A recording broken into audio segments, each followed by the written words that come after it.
the alms bowl that we have as Buddhist monks, the going into the village and receiving food from people.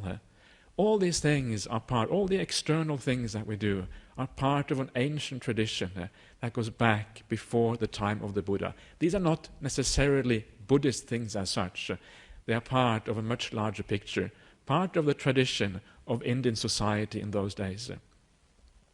And that is important to understand, because what it means is that these things are not like absolutes that we necessarily have to follow absolutely here. They are things that maybe there is some scope for adjustments, for scope for looking at things differently here, because they have always been traditional from the very beginning here.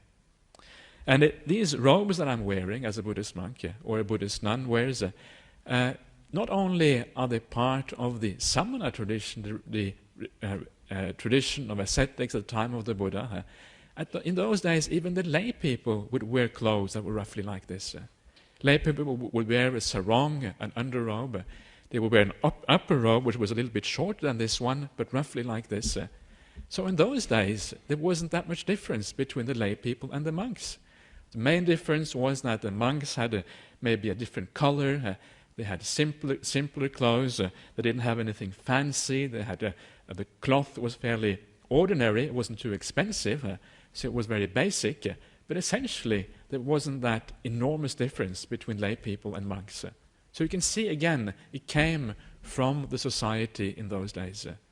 Of course, now a Buddhist monk, you stand out like a sore thumb. You look so different from everybody else.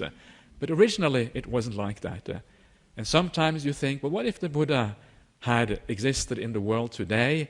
Would he have used these sort of robes? And probably he might not have used these sort of robes. Maybe we would have been wearing trousers and jackets rather than wearing these kind of robes if the Buddha had been around today.